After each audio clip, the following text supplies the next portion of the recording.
Yeah, that's above. Yeah. I do. Yeah, that's what we do in grade school.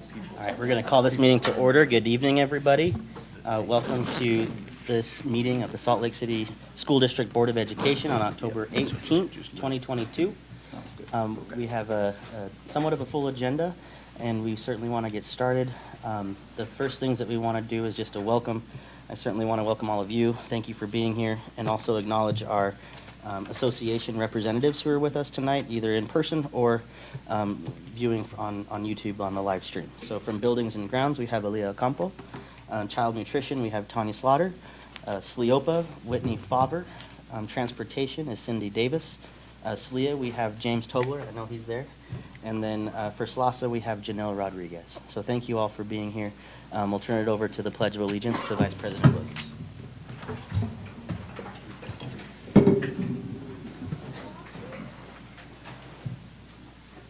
Pledge allegiance to the flag of the United States of America and to the republic for which it stands, one nation, under God, indivisible, with liberty and justice for all.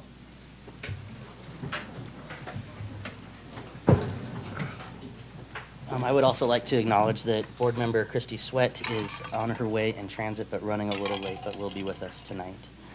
The third item of our opening items is a recognition. And I'd like to welcome up Monica Strong to present our recognition for this evening. Thank you, Monica. Hello. Should I face you guys or? However you want to do it. Hi there. I know quite a few of you over the years. My name is Monica Strong. I'm the Salt Lake Elementary Council President right now. I've been involved in PTA for a long time, so that's how we know you. But we had a reflections contest, as we always do, and we didn't have anyone in our district to run it. So Julie Clough, who's from Utah PTA, she helped us do it. She did it all, actually, and so I'm thankful to her. And we have tonight some winners that they competed at their school, and then the winners proceeded to the region competition, and then those winners proceeded to the state competition and were judged, and that's who I'd like to introduce today. And one of our students proceeded with an award of excellence to compete at the national PTA competition. So I would like to introduce the students. I think, can all the students that are here come forth? Don't be shy. Don't be shy. These school board members and the superintendent, they're here. Their job is to make sure you guys have a great school experience. So they are your friends. Yeah. I'm going to start with the honorable mentions, and I'm going to go in order of the age. And I don't think that all 9 of our winners are here. So I will just announce who they are. And one person is late. Is Annie here yet? Oh, good, you made it. Good. Okay, we have Annie Gia from Emerson Elementary, and she did a 2D, which is like two-dimensional art. And so, Annie, thank you. And then we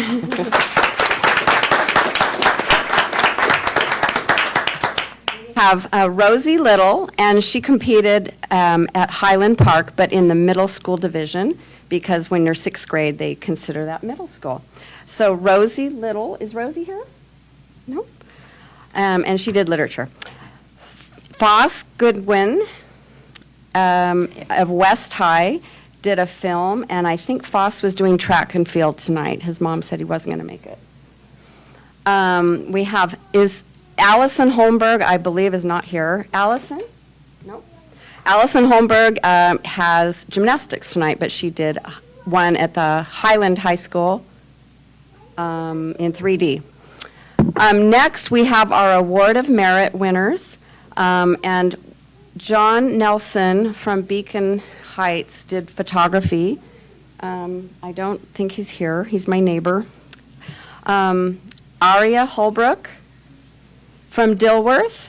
Is Aria not here? Okay. And then we have Shin Chi from music. Did I say it right? Shin Chi. And music. I forgot her last name. Shin Chi Wang. Say it. What? No. 2D.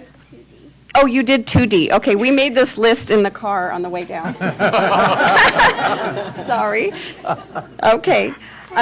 So she's, so thank you. She's from middle school.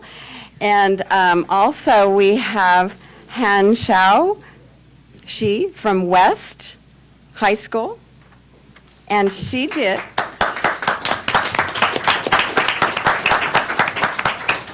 And Han Xiao, I'm sorry, we didn't write down what you did, what your entry was. I did a 2D. Oh, a 2D art as well. Thank you. Very good. And then we also have a one award of excellence, which is the highest one, and that's the one that goes to compete at national, and that is Peter Kim. And he, yay! Peter Kim is in the middle school division, but at West High, and he did a film.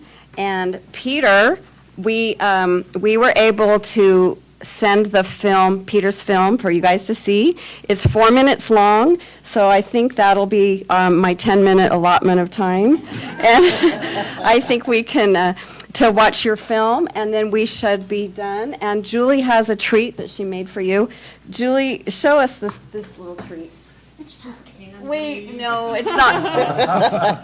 It says congratulations, State Reflections winners, but she takes these little candy bars that are probably Hershey's, and she unwraps them, and she puts the cutest little congratulations wrapper around each one of them. I hope your kids help you with this. They might. Well, okay. I've So known anyway. Julie for a lot of years. Uh-huh. She does this herself. She does it. She does it. Yes? Rosie Little is Oh, yay! Yay!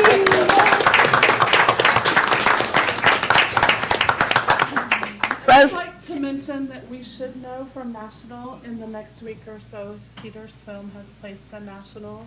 And every judge told me that that was the best film that they have Oh, seen. wow. oh my I gosh. think he has an excellent shot, so I'm so proud to be part of this and to help. That's And to help awesome. recognize their work. It was tremendous. You guys did great. That's awesome. Oh, okay, Rosie, we did introduce you already, but this is Rosie Little. She competed in the middle school division for Highland Park, and she submitted a literature event. All right.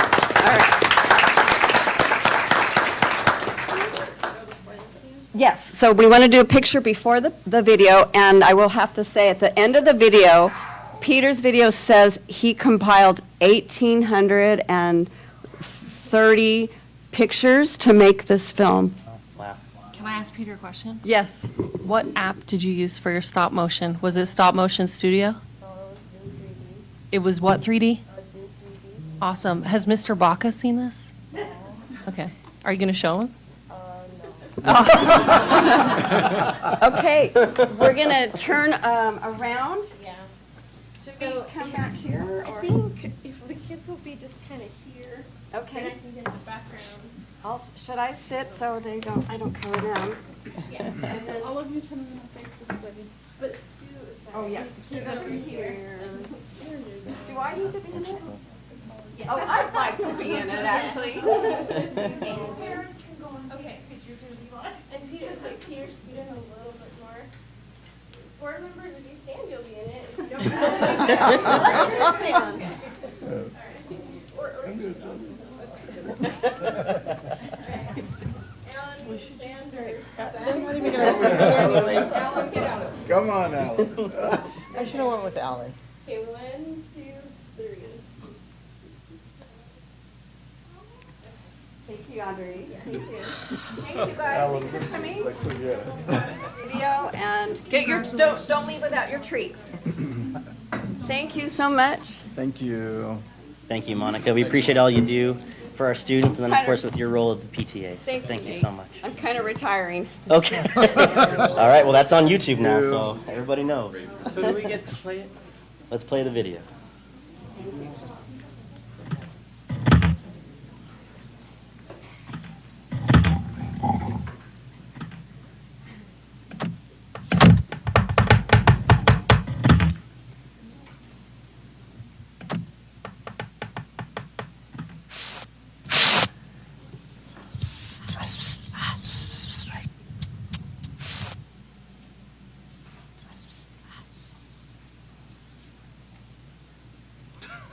No TV. That was artistic, but that was not. That's too artistic. There we go. There we go.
Well done, Peter. I don't know if he's still here. I don't. Yes, he's right. Oh, perfect. Well, Talent. yes.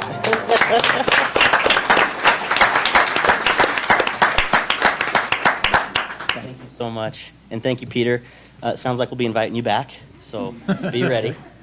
Up next on our agenda is our consent agenda, and I'll entertain a motion from the board to approve our consent agenda.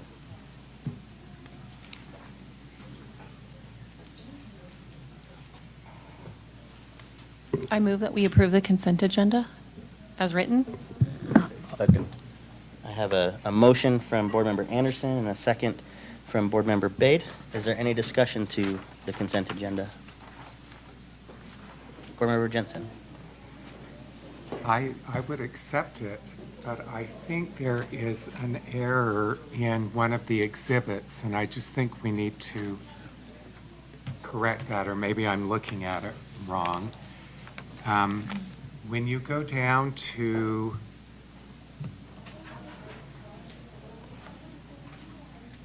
number 4, school land trust plans, Okay. and it talks about the Salt Lake Center for Science Education, and then the open classroom, and then the School for Performing Arts. When you look at Exhibit 2A4B, it says open classroom, but then when you scroll through, it looks to me like it's talking about the School for Performing Arts. And then when you look at the School for Performing Arts, it's still the School for Performing Arts. So I just think that we need to have the land trust from the open classroom. Am I looking at that correctly? I'm still having, I see what Brian's talking about. If it's reasonable to amend to replace that attachment with the correct attachment, that's something I reviewed. So that would, if I can amend my motion to say changing the attachment, accept the consent agenda with the change of attachment, that would be great. perfect. Would you like to just forego your old motion and? Sure. Perfect. So we have a new motion. Well, technically, we have to vote on the first motion, if I'm looking at my parliamentarian correctly. And so we'll go ahead and vote for that one and then entertain a new motion. Okay. Okay, so all in favor for the original motion. I'll go ahead and start with that, and my vote would be no. Starting, Bryce Williams next. Bryce Williams, no. Jenny Sika, yes. Ashley Anderson, no.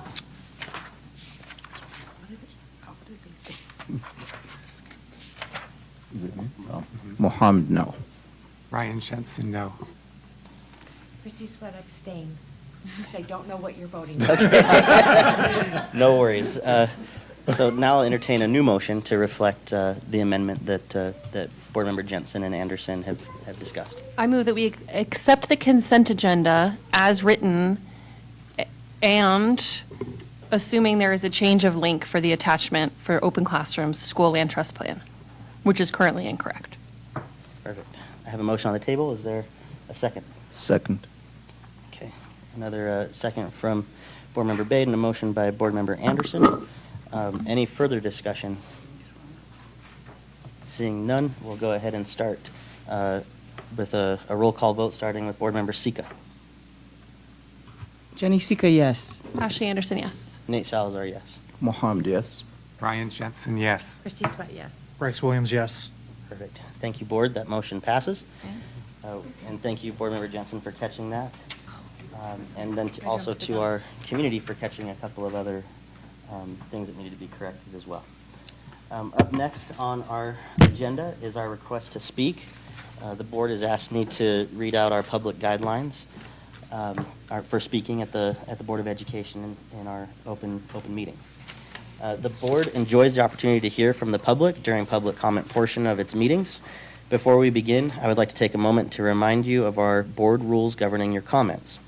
Time may not be used to air complaints concerning bidding, contracts, employment, or personnel issues, to criticize or defame district employees, or to make complaints for which other avenues for redress exist. Time may not be used by employees or their representatives to circumvent formal communication channels or established grievance or negotiations procedures. The total time reserved for public comment is not to exceed 15 minutes, with individual presentations limited to 3 minutes and group presentations limited to 5. I'd also like to explain that unless the speaker's topic is already on the agenda, state law prohibits the board from deliberating or taking action on items raised during the public comment period. However, if it seems appropriate to the circumstances, I may direct district staff to follow up with the speaker on the topic discussed. All right, our first speaker tonight is Brady Tanner. Brady, are you with us this evening? I'm going to take that as a not yet. Up next, we have Alicia De Leon. Is Alicia with us? Yes. Perfect. Actually, be there as a group with us. And Okay. It won't be speaking, but families will. Yes. May I pass this out to you? Of course. Thank you. Thank you so much. Thank you. Thank you so much.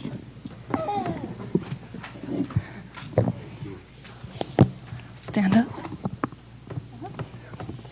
Hi, everyone. Thank you for having us here. We're representatives from Rose Park Elementary and Community School. My name is Esther Meronio Baro. I'm a parent of a 4-year-old pre-K kid, and these are members of our community. And so we're going to be reading this letter that we wrote collectively. Dear community, querida comunidad, it's been a stressful few months since the Tribune published news about state lawmakers putting pressure on the Salt Lake School District to close down elementary schools within the year. State auditors claim these schools are quote-unquote overburdening taxpayers, and the article showed many of the West Side schools listed as quote-unquote under-enrolled, including Rose Park, where our children and grandchildren attend. This happened in the midst of HB 215 being passed by our state senators, claiming to promote a more quote-unquote choiceful education for families by stripping away funding for public schools. To make matters worse, we've just learned that the entire Family and School Collaboration Department is being laid off, including our school specialist, Alicia De Leon, who supports our school in engaging and collaborating with families like us as equal partners in the education of our children. We're here today because, like those of you who have answered the call to serve as school board members, we believe in public education and see it as one of the few institutions left in our country where the possibility and promise of true co-created democracy is still alive. So we ask, why is it being attacked? ¿Por qué está siendo atacado? And how will this impact my kids, my family, and my community? ¿Y cómo afectará esto a mis hijos, mi familia, mi comunidad? Unfortunately, few community members have had the privilege to stay up to date on the decisions made about our children's education and well-being at the state and district level. It has been disappointing to see the lack of accessible public education and collaboration with students, parents, and teachers from a board whose mission is to cultivate a love of learning and a diverse and inclusive school community, committed to educational excellence and integrity in collaboration with families and community. So we're also here to ask, what can we do about it as a community? ¿Qué podemos hacer en comunidad? Because Rose Park Elementary and Community School is more than just a building. We are a community that thinks and acts collectively. Our school counselor, Ms. Rain, has a banner in her class that reads Ubuntu, an African philosophy that translates to I am because we are. Yo soy porque nosotros somos. It's an idea that makes clear our interconnectedness and calls us to care for one another as a way to care for ourselves.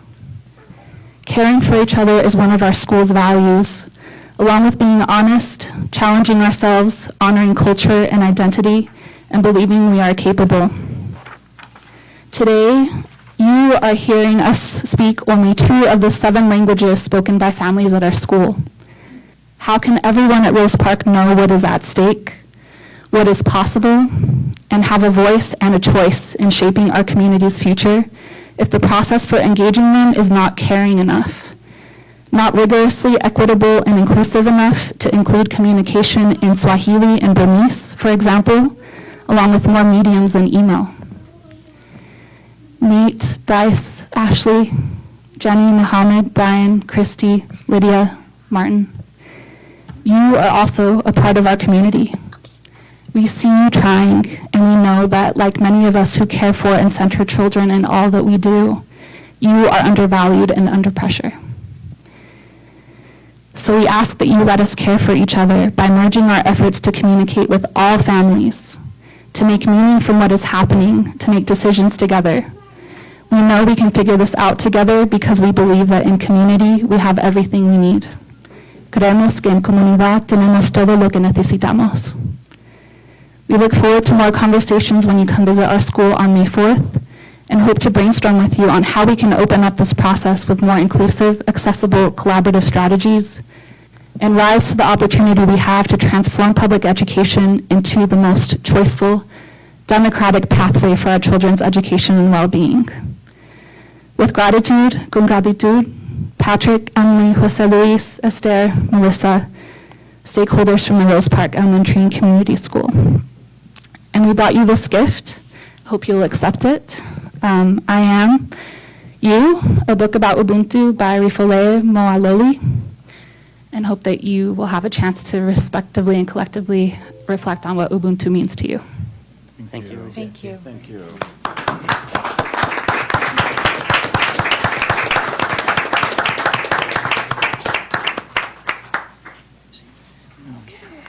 Thank you for that again. Up next, we have James Tobler on behalf of SLEA, the Salt Lake Education Association.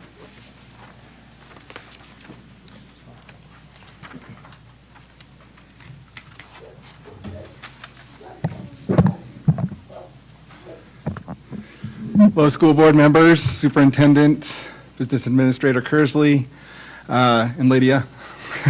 Thank you for this opportunity to speak with you guys today a little bit about some concerns. My name is James Tobler. I'm president of the Salt Lake Education Association, and I teach social studies at Highland High. Go Rams. Go Rams. I also taught at West High. Go Panthers. And I'm a graduate of East High. Go Leopards. Go Leopards. There we go. In March of 2022, the association leaders of the Salt Lake City School District, representatives from office employees, buildings and grounds, child nutrition and transportation, and teachers wrote a letter to the board basically talking about the issue of salaries and wages in the Salt Lake City School District and proposing a 25% increase for hourly and certified and classified employees over the next 3 years. Since we wrote that letter, inflation has skyrocketed, upwards of 10% in the last year. Basically, the issue is our classified employees and hourly employees are really struggling with low income and a lot of low income issues. And we're struggling to hire and retain paraeducators. And although the substitute situation is improving and much better this year, still we have an issue with the shortage of subs. Although the Salt Lake Education Association is not happy about HB 215 and the voucher bill, that did bring a $4,200 increase to our salaries, which is a big positive step in the right direction. And the outlook for the future of getting funding from the legislature is looking good as far as teacher salaries are concerned. Our board, however, we believe could do more to increase salaries for hourly employees as well as classified employees.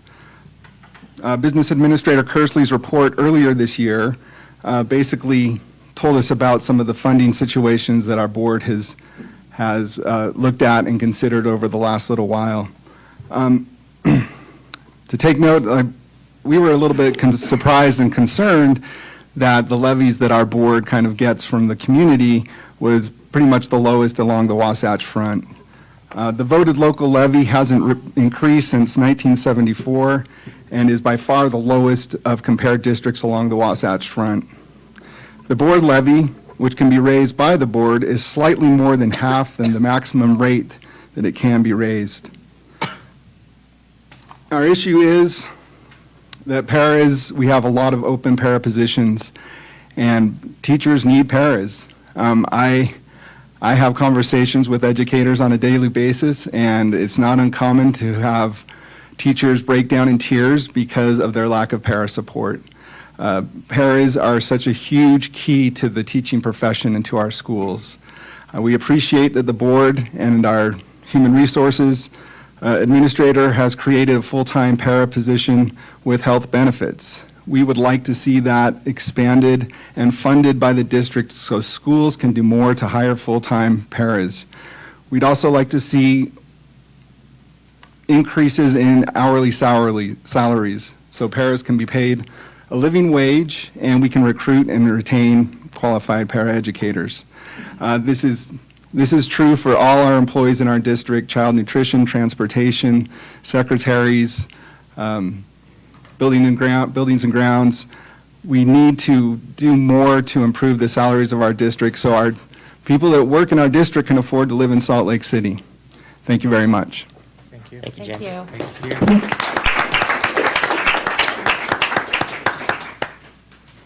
Appreciate you speaking tonight and for your advocacy on behalf of our employees and teachers, James. Up next, we have Todd Peterson. Todd, thank you for joining us, and you're representing Facility Services tonight? Yes. Okay, thank you.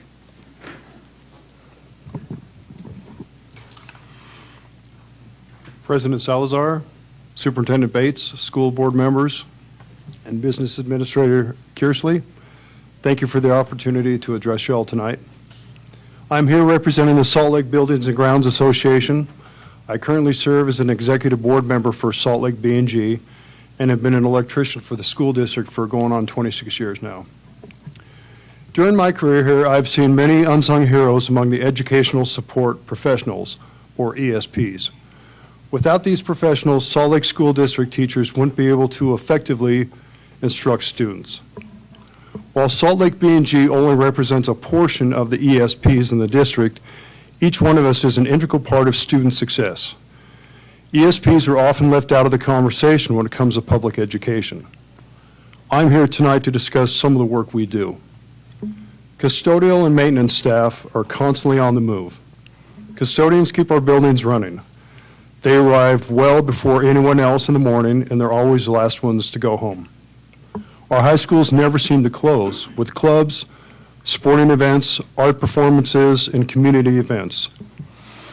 These professionals also direct an army of sweepers while attempting to satisfy constant requests for assistance from teachers, coaches, and patrons. There are not enough substitutes to cover when they are out sick or on vacation. This means that the other custodians need to step up and do the work of more than one person, and that's a real problem they have. Their work is never done. It seems like as soon as one of the projects is completed, it's time to start another. And of course, what would we do without the maintenance department? These professionals are asked to fix and figure out the sometimes impossible problems to keep our buildings running. We have electricians, plumbers, painters, general trades, audiovisual, HVAC and grounds crew. We also have a locksmith and many other specialties. They're constantly found in boiler rooms, up in the rafters, on rooftops, and in the trenches. They keep the buildings running so teachers can instruct. Our information technology specialists, our IT guys, they have to keep up to date with the latest software. They need to make sure new equipment is set up and old equipment is updated. Their tasks are never ending. If you ever want to see a teacher frustrated, have the internet go down one day when their tech specialist is out of the building. That makes for a very interesting day. The district could not run without this army of educational support professionals. We do our jobs so students can reach their potential. Many of these professionals could be working in the private sector, and I might add for more money as well. But they've chosen to work in education because they see the benefit to our future. Many of these support professionals have associate degrees, some have bachelor's degrees, and a lot of us have advanced technical training that can sometimes equal up to what it would take to get a regular Bachelor of Science in Education, a degree. They bring a vast amount of knowledge collectively and experience to the district. We love the opportunity to enhance student learning by doing our jobs as education support professionals. Our professionalism, dedication to duty, and love of our students are a critical part of the children's education experience. Because of our daily interaction with students, teachers, and patrons, the Salt Lake School District Board vision, excellence and equity, every student, every classroom, every day, can become a reality. Let me say that again, to have it soak in. Because of our daily interaction with students, teachers, and patrons, the Salt Lake School District Board vision, excellence and equity, every student, every classroom, every day can and is becoming a reality. Our encouragement and service help children move towards our goals. These students are our future. They may become teachers, doctors, mechanics, lawyers, military, entrepreneurs, paraprofessionals, building inspectors, firefighters, and anything else they want to. Let me finish up by saying I've loved working here. I'm in my 26th year. I've made so many friends in the 40 buildings we cover. As a licensed electrician, I could make more money on the outside, but I love working here. I work with all kinds of talented men and women, and we collaborate well together. It's been and continues to be a great career for me. I thank you for your time. Are there any questions of me before I leave? No, thank you very much. Thank you, We Todd. appreciate you, Todd.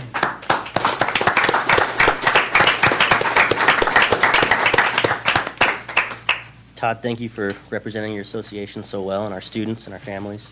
The work that you do doesn't go unnoticed. I can guarantee you that. Thank you. That exceeds our time, so Brady Tanner, if you are here, I'm so sorry I'd have to get you. Okay. Oh, that's why. But we'll have to get you on to another to next month's request to speak. Moving along to our next section of the agenda, our report section. The first item is Washington Elementary Extended Learning Program pilot. Superintendent, would you like to introduce this one?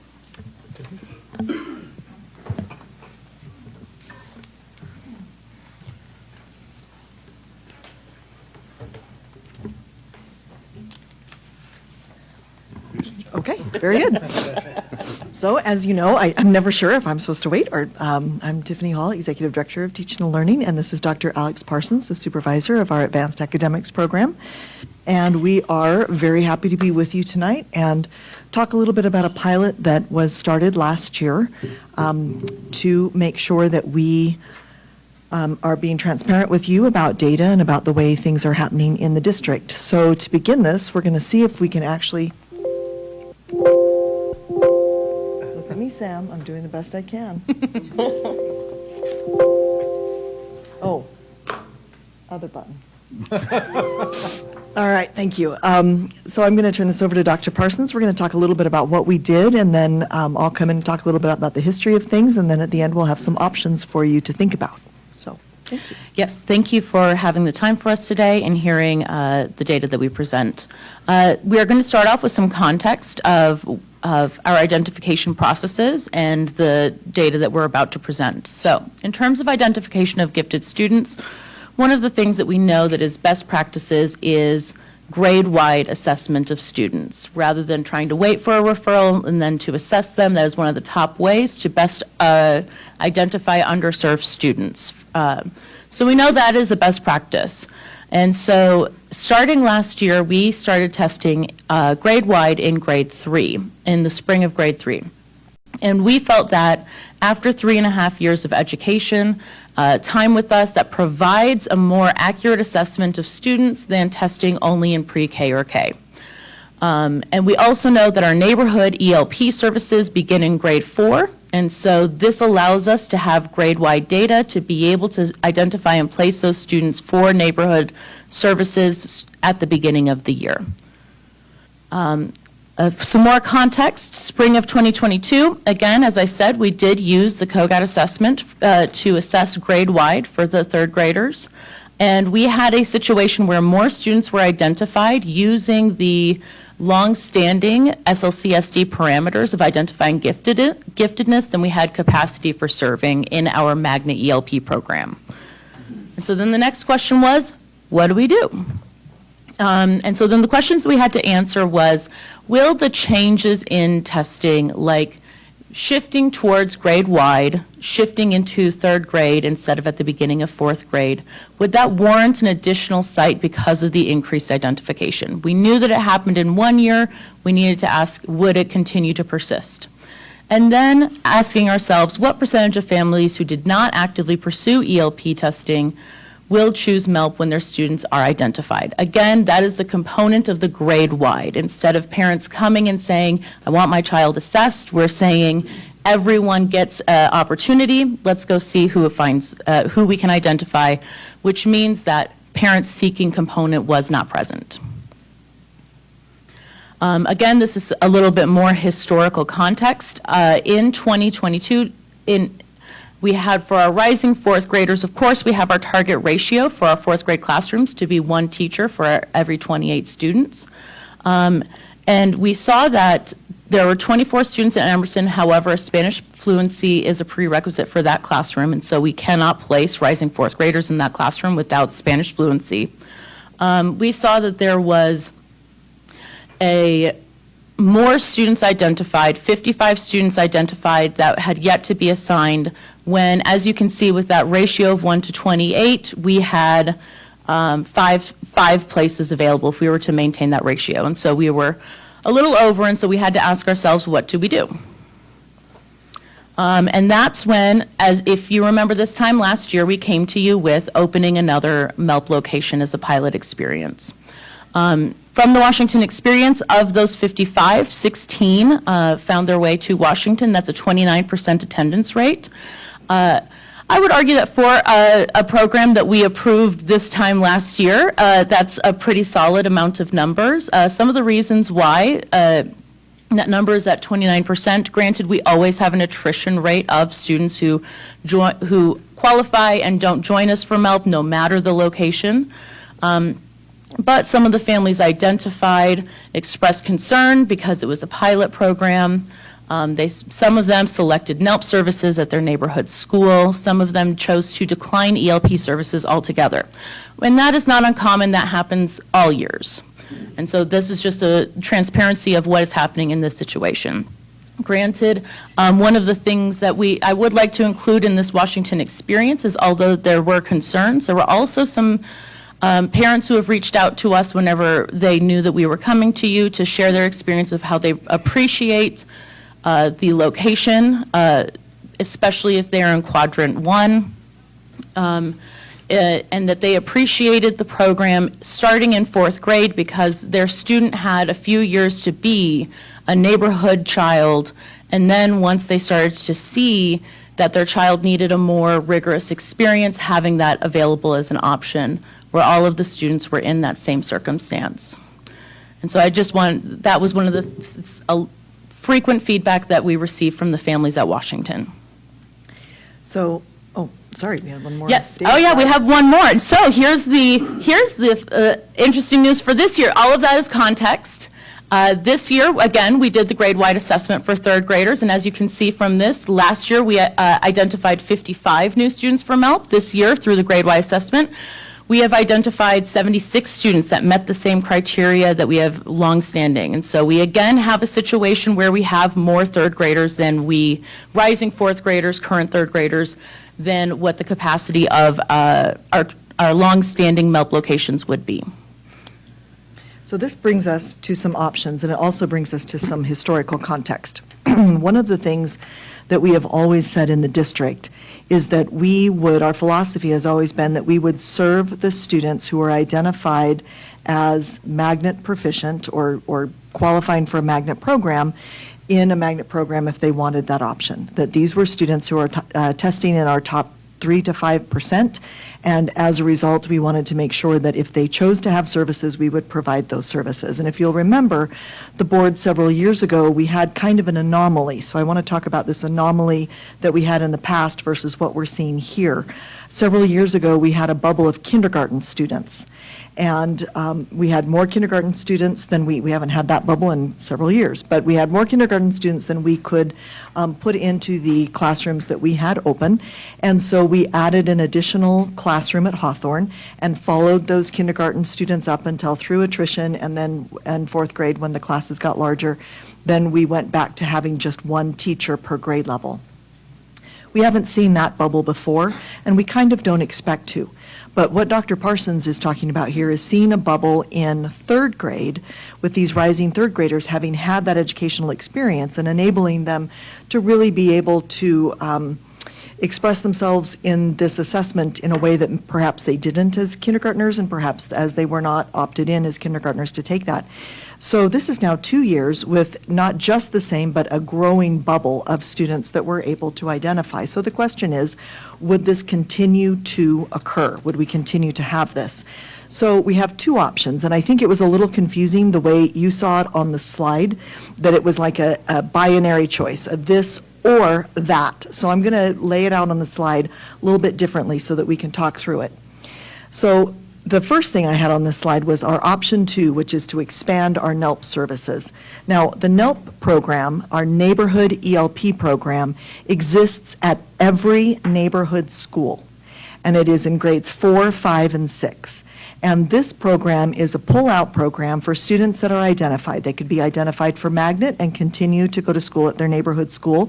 And the neighborhood school also has the opportunity to flex students into that program based on ability or interest, depending on what's happening. Dr. Parsons is going to talk a little bit about what this expanding looks like, and I'm going to preface that with, this is happening. This isn't an or, this is a coming into place.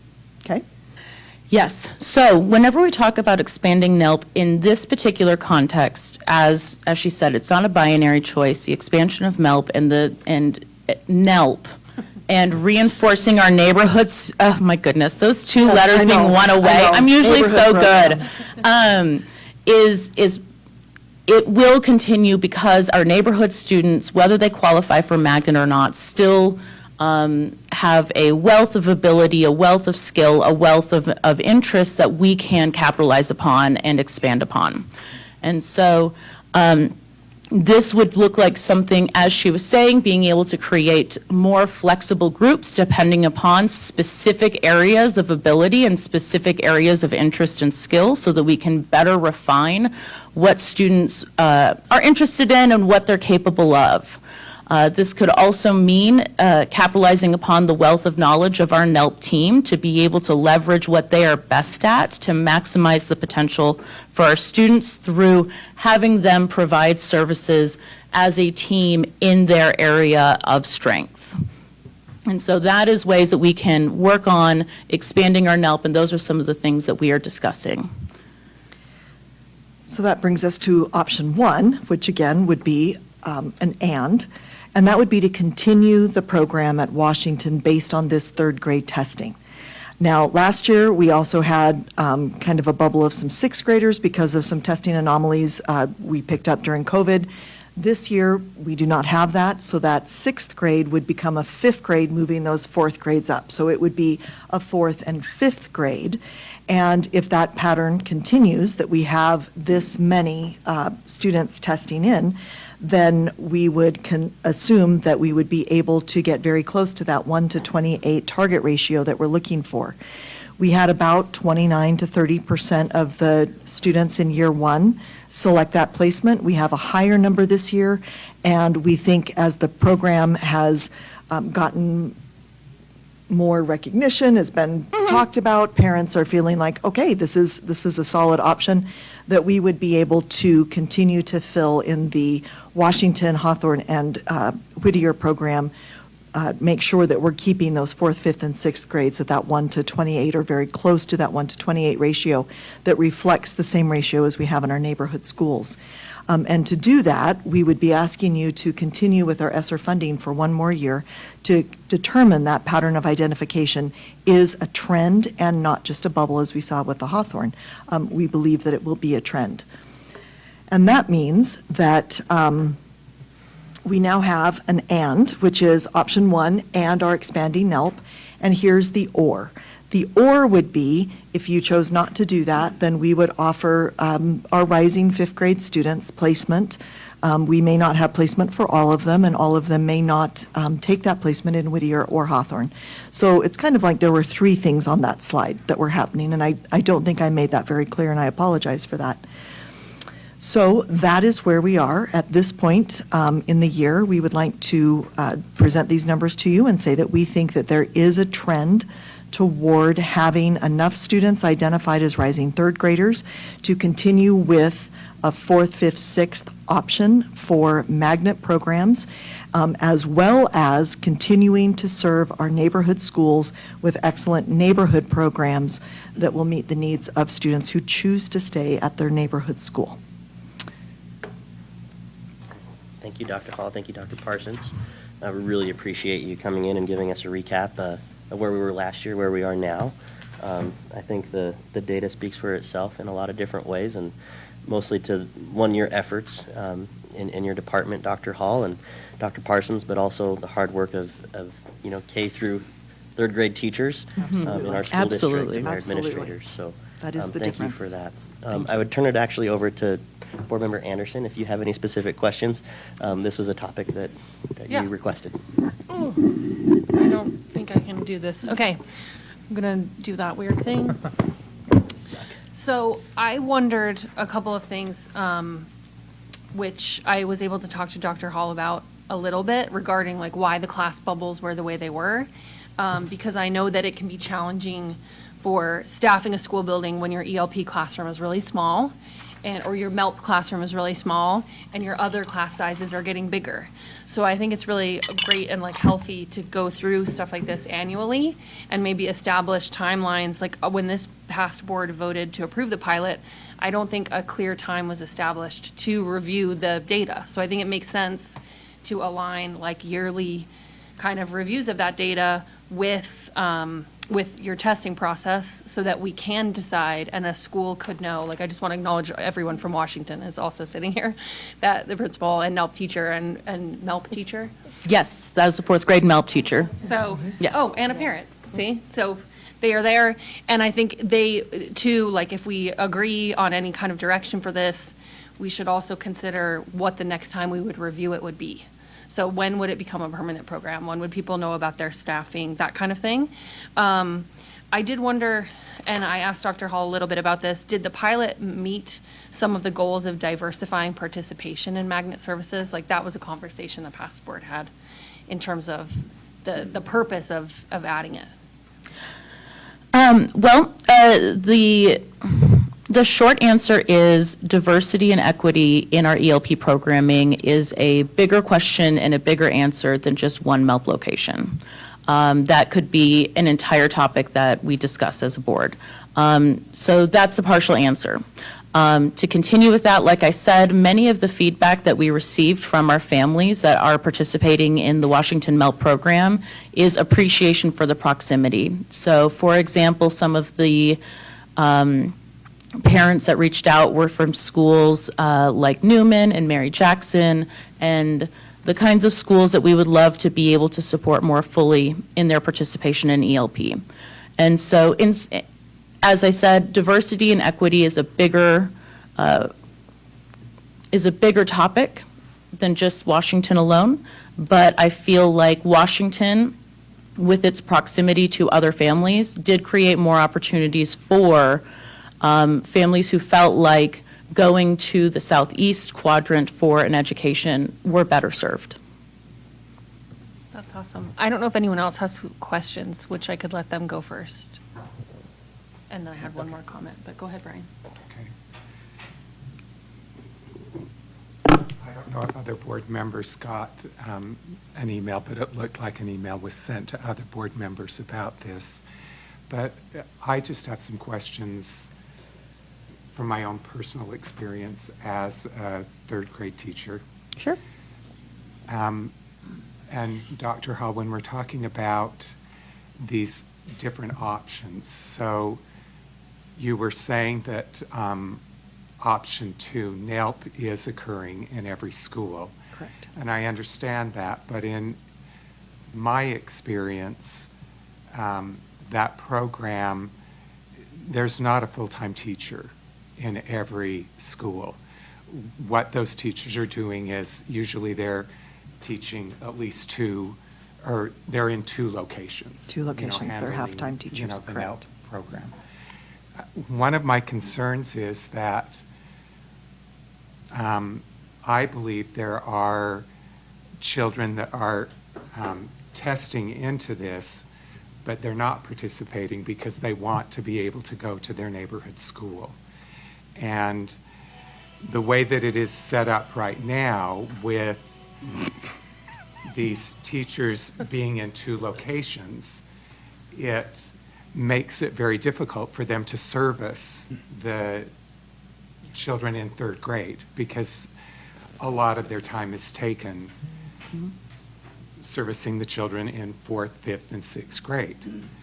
So I think that it's wonderful that we're identifying these 3rd grade children, but my concern is, yes, we're identifying them, but I don't see where they're all going to want to go to the MELP location. They're going to want to be able to participate more fully in the NELP. So when you're talking about beefing up the NELP, The neighborhood, yep. yeah, the neighborhood. Yep. Are we talking about like making it so that there could be a teacher in every elementary school servicing, that NELP? Because my question is how do we fund all of that and then try and maintain this other program at Washington? I mean, I can see there's good in all of them, but I'm concerned about the children that want to be in their neighborhood schools. Right. So first, the testing for rising 3rd graders is happening at the end of the year, and it would be for placement in NELP beginning in 4th grade.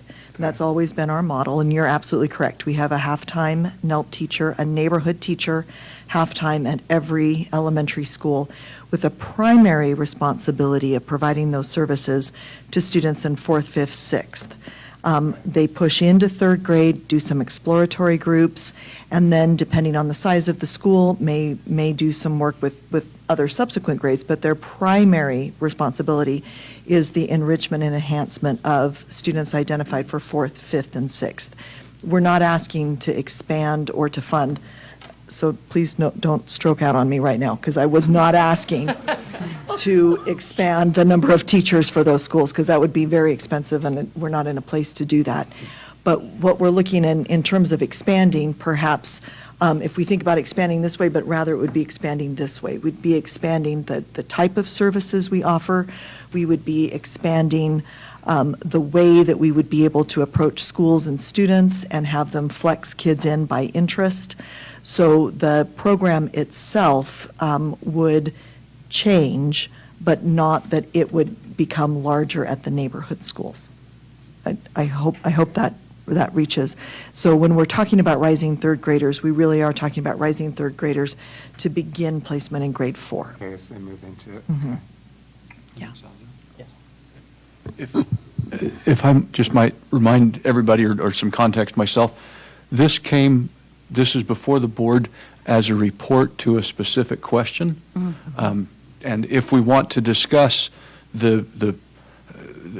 if we want to discuss some of the options and permutations and the finances that would be involved with that, perhaps they might be more prepared to discuss that at a board meeting where we'd actually put it on the agenda for discussion purposes. I don't want to quell the questions, but just suggest to everyone, this came as a report to answer a specific question, and they may not be completely prepared to answer all of the others. Thank you. And our question is, may we continue our pilot at Washington for a year to see if our enrollment is such that the need for a 3rd magnet program starting in 4th grade is viable and will eventually be able to fund itself because of reaching target enrollment. Thank you, Dr. Hall. I still see some questions. We'll go to Christy first. I think Jenny Mohammed were before me. I think Mohammed deferred unless Jenny would like to go. My understanding through the conversations, it doesn't seem to me like resources are equally distributed throughout the district. Yes or no? Like you have a half-time teacher at certain schools or all schools? All schools. All schools. All schools. For the NELP teachers. For the NELP teachers. So I'm just looking at the schools in my district or in my precinct. What is the, we've had an increase. what is the percentage that has come out of my precinct to get into that program? So we are looking at that in quadrants rather than precincts. And so if we looked at our upper northwest as precinct 1, we've identified an additional 3. If we look at the southwest, we've identified an additional 6. And if we look at our, I'm reading this correctly, yes, right? you are. Our northeast quadrant, we've identified an additional 31, and our southeast, thank you, this one down here, we've identified an additional 38. So about 90% of them of our students continue to be identified from our east side versus our west side. And what does the ethnicity look like in that percentage? Like, so I mean, with the diversity excellent language. question. Until we accept placement, we've always said this, we don't have that data until we've finished with all of the placements, so we haven't run that piece yet. Yeah, I'm just concerned because in our past NSBA event, I had a conversation that kind of hit me with one of our past students who actually came and represented the district well. But we had a conversation in regards to IB. And MELP, NELP, all of them kind of remind me they're of similar programs. And she had voiced to me, she said that she wishes that that program would get rid of, right? Because there's no way for diversity in that program. It only caters to certain groups. And, without further research or with the data I'm receiving, even when I first started on the board, there was that question, how do we make this more diverse? And it's been a struggle. It continues to be a struggle. And I feel like because the resources, because we have these half-time teachers, maybe the half-time teachers in a certain area, don't influence it, because that's what happens when our children get up to an opportunity to go to IB. They're already approached and said, it's not worth it for you. They've been told that. So I hope I feel that there's great work being done, but I don't feel it's being distributed amongst all students.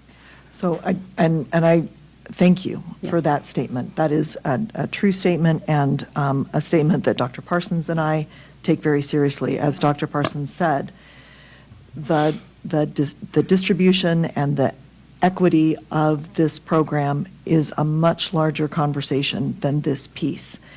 And the piece, and this is why we keep saying it, in the way that we have traditionally identified in our magnet program, using the tools that we have, we identify students that do have a certain set of needs. And that is why it's important for us to focus, as Dr. Parsons has very hard this year, on looking at what's happening in every neighborhood school to ensure that a couple of things, and I know this isn't my question, so I'm on borrowed time, but the neighborhood programs, as we flex students in by interest, by skill, by, you might have somebody who loves math and science, doesn't really want to do music, how can we flex that around so that all students, no matter what their interest or their area of giftedness is, have an opportunity at that neighborhood program to participate in that, where, we would be able to make that happen. The experience that you're talking about, where students are said, are told this isn't for you, this makes us crazy. And it doesn't happen through schools, but we have identified some areas that we are addressing, and those would be communication, beginning much younger. One of the prevalent myths of our district is that you have to have been in MELP to be an AP or IB, and that is not accurate. That you have to have been in MELP to be in an honors program, and that is not accurate. We need to make sure that the different pathways to those kinds of classes are made public earlier, oftener, younger.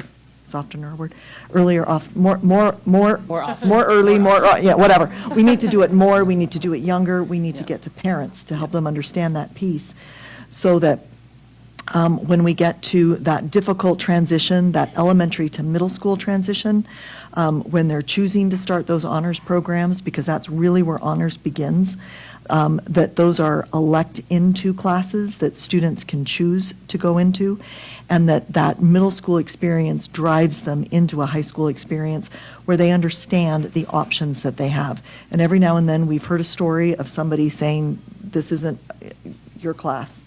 And we address those stories. And sometimes they say, well, I don't remember who said that to me. Can you describe to me what they looked like? Because we are going to walk a hallway and find that person, and we have done that. And to make sure that that message doesn't go forward. So again, I don't know that, that this option is going to address that larger problem. This option is addressing that philosophy of, if this is the program that we have started down the road with, and the identification process that we've started down the road with, do we want to continue to provide services to students that qualify in it?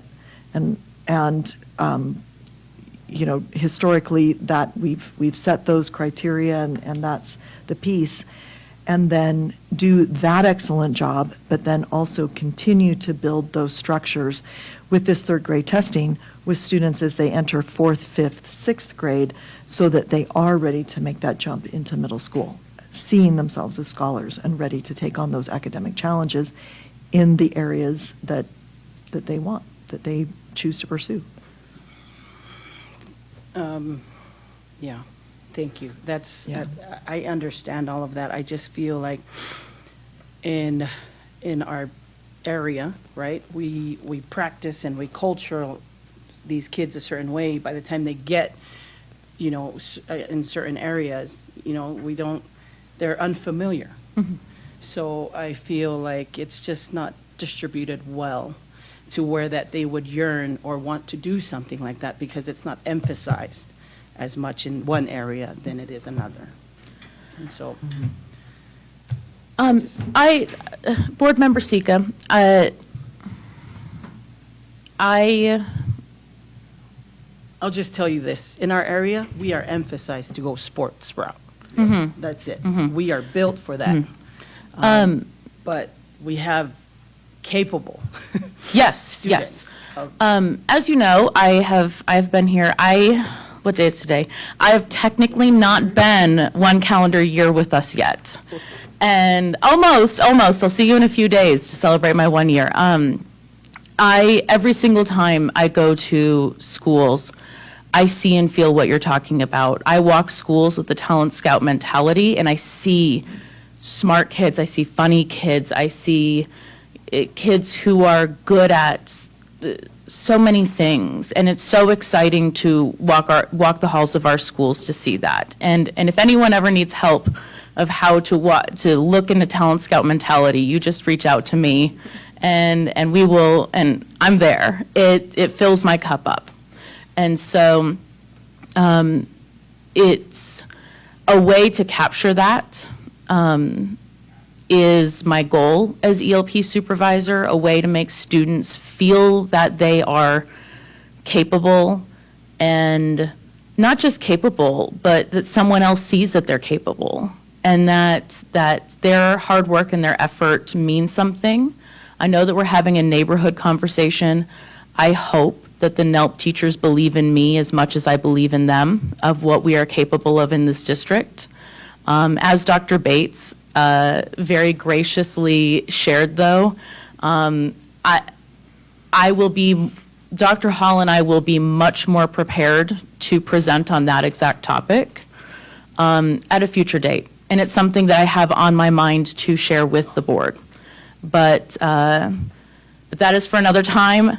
There are many people in this room alone that know how long I could go on if you just let me. And so, okay. And so, if anything, I hope that while we stay on topic with the conversation about Washington, you look forward to hearing me gush about what our children are capable of and the ways that we could help them see themselves in the ways that I see them whenever we walk the halls. Thank you. Mohammed and then me. Do you want to go, or? Do you want to go, Mohammed, and then I'll go after you? Sure, ladies first. No, you go. You've been waiting. You always say that. I'll let you go first. Oh, thank you. Okay, I'll be glad to be a lady. And so, okay, so thank you, really, thank you. And so today I was listening to a program, and it caught me off guard, where like 50% of the counties in United States have 0 black doctors. That is really, that's a lot. That's really a lot. And we know that ELP really prepares students really well. It's a rigorous program. It has such an amazing, way of making sure that those students are well prepared, And I really, really believe in that, because my kids who are right now like a coffee bean in a cup of yogurt, literally speaking, because, they are the minority right now in their class. And like, it makes it so hard for them. So many times my kid would come and just like say, Dad, why isn't there more people, like me? And I don't have an answer to that. I really do not have an answer to that. And so I know this is like a very big thing to talk about when it comes to equity. And in our district, we have a strong motto about equity, and I think it is time for us, instead of like we keep, waiting to like plan another schedule for it. I think it is really an urgent matter, because this is a country where like actually we believe that, it is a home for people from all walks of life. But when it comes to our education, we still see that redlining issue that is actually disadvantaging minorities across this country. And we want them to have that similar opportunities. And so I'm hoping we can have that conversation or that meeting soon, because the student's career is at stake. I would like to see our kids to be doctors and scientists and so in those counties where there is 0. And we do not want to keep seeing this, starking data that just like does not represent what this country stands for, when we are one of the most powerful countries when it comes a quality of education, especially in college. So I would love us to do that as soon as possible. And let's see here. Also, you stated that when there is a student identification, we are not able to identify what race they are. What do we need to do to make that happen? So we can do that, but as the data comes in this quickly, we were not able to pull that to be able to come to you tonight. Generally, what we do is we identify when the placement has been made. So because these are our students, these are our third graders, we do have that data, and we would be able to show that, but generally we will wait until the placements, that they have accepted a placement to look at that. But just like the identification part, because it would help to at least know, okay, these are the people that's been identified, and this is the race, Sure. or the socioeconomic, and then once there is an acceptance, we will know then, okay, this is Sure, how many absolutely. people are minority that got And- accepted the program. yes. Because if the minorities refuse to accept the program, That says then something. we have a That's stigma a issue. that's a different problem, absolutely. And we would be able to do that. We literally are still testing. I believe your last testing session ended last Tuesday or Thursday? Oh, my goodness. So that was, yes, we yes. were putting these numbers together. Yeah. The other piece that I would say to that is when we have the conversation about how do we build that system so that everybody can become a doctor, that is not just on Dr. Parsons' department. That is 100% across all of our departments as we look at how are we making sure that every student is getting the education that they need to prepare them regardless of a MELP or a magnet or a neighborhood placement or status, Right. to be able to make those choices to take an AP, IB, CE, CTE, any of those classes that would move them toward that. So I don't want to put all of that Absolutely on Dr. not. Parsons' Yeah, shoulders. That absolutely. is a much bigger issue that we talk about as an entire department and not just this office. No, absolutely, but also we do. Sorry. Sorry. Okay, I shall stop. And Christy, and before you go, I just want to remind us to wrap around Right, the that's what I'm specifics of what gonna we're do. here to tonight. Thank you. Okay. Board Member Sweat. No worries. So to the question, and also to Ashley's statement about review, I have always thought that we were going to be reviewing this when we first put it into place, the pilot program, because of the dollars that we're using. So for me personally, I don't see how we could ever not continue it. I would be in favor, putting those extra dollars towards that, knowing, again, as Ashley said, we have to have a review because we would need ongoing dollars because the extra dollars will go away. Correct. So that's the review part. So for me, I'm in favor of that. The second part is it really does go to Jenny and to what Mohammed's saying for that future conversation, Superintendent and Board President Salazar. I think that the neighborhood versus the magnet program has always been, a conversation. And for me personally, I think that it has been something that we can identify right now that there isn't much diversity in a lot of our programs, as Jenny has pointed out. And to that point, I've always felt like if we could start a small pilot program with identifying some of our schools with full-time NELP teachers, I think that's what we should do. I think that there are some of our schools that would really benefit from that.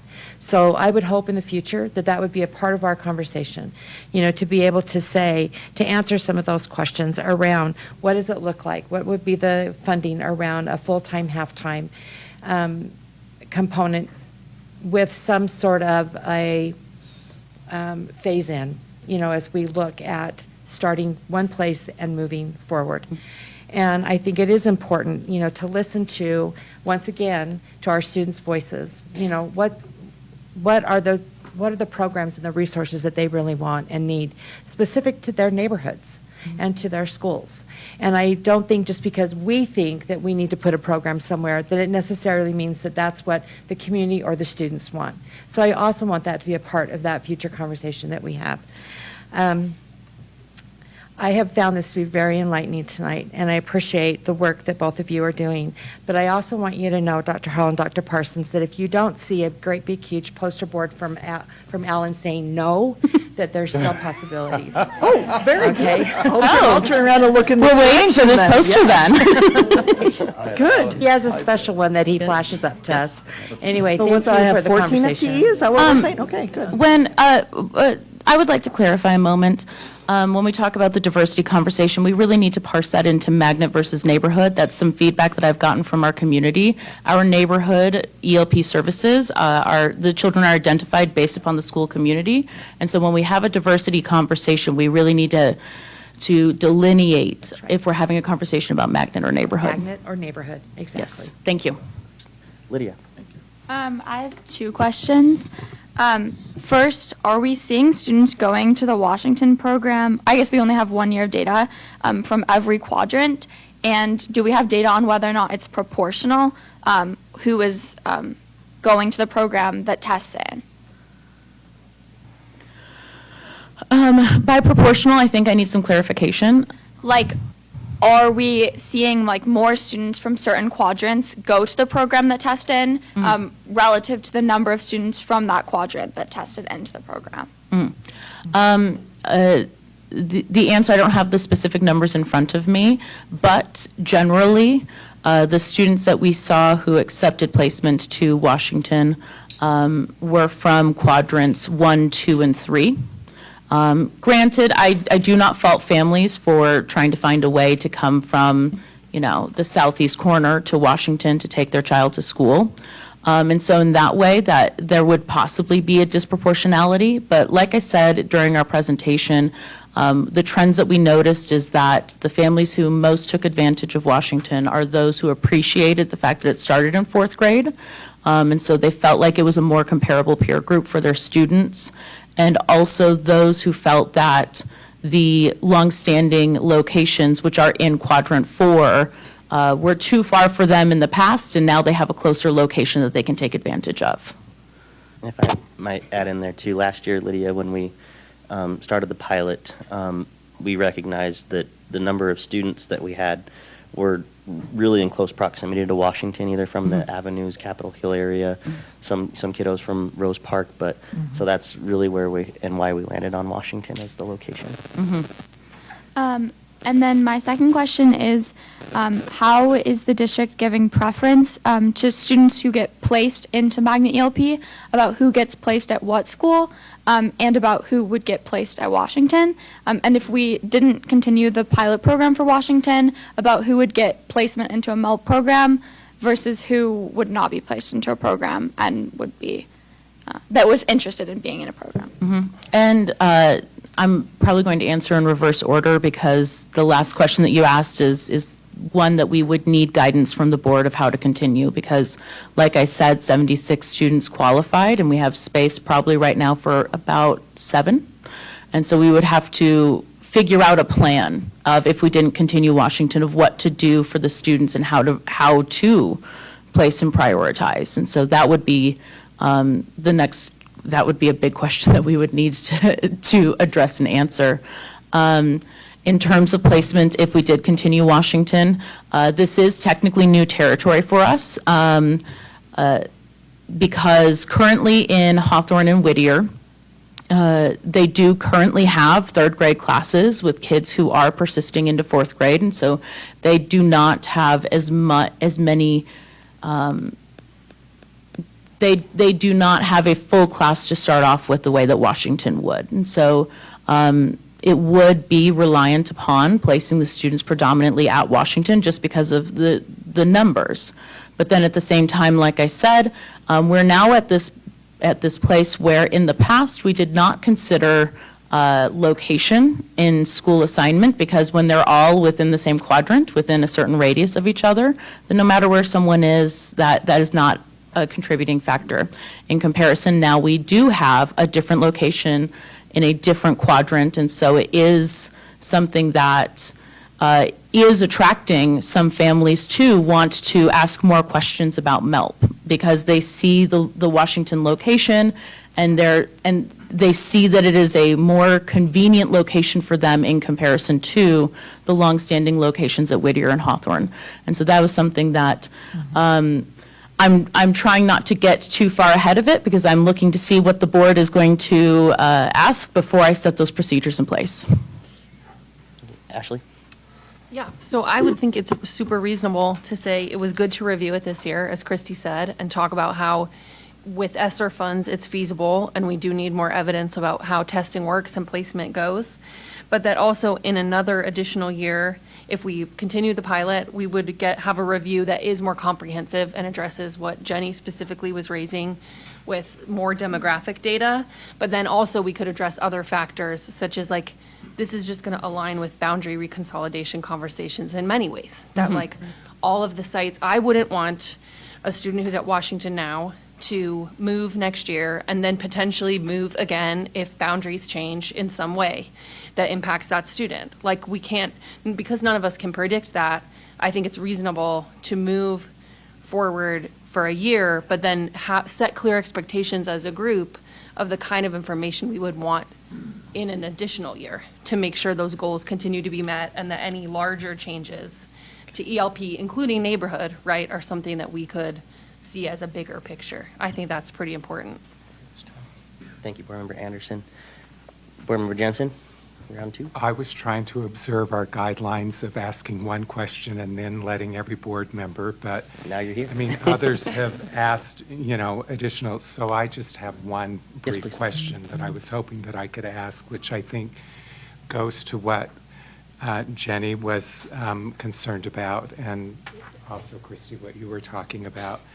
I am not opposed to the Washington program, but what I'm concerned about is that NELP piece of it, because when we talk about neighborhood schools, I was in a school that is in one of the district or precincts that you're talking about. And one of the things that I think is critical is when we are talking about those younger grades, and I understand when you were explaining that this is testing and at the end of third grade and moving into fourth grade, but as a third grade teacher, I'm certainly identifying children that are, very capable. And this is a broad spectrum. This is taking into account the diversity and the equity that you're talking about.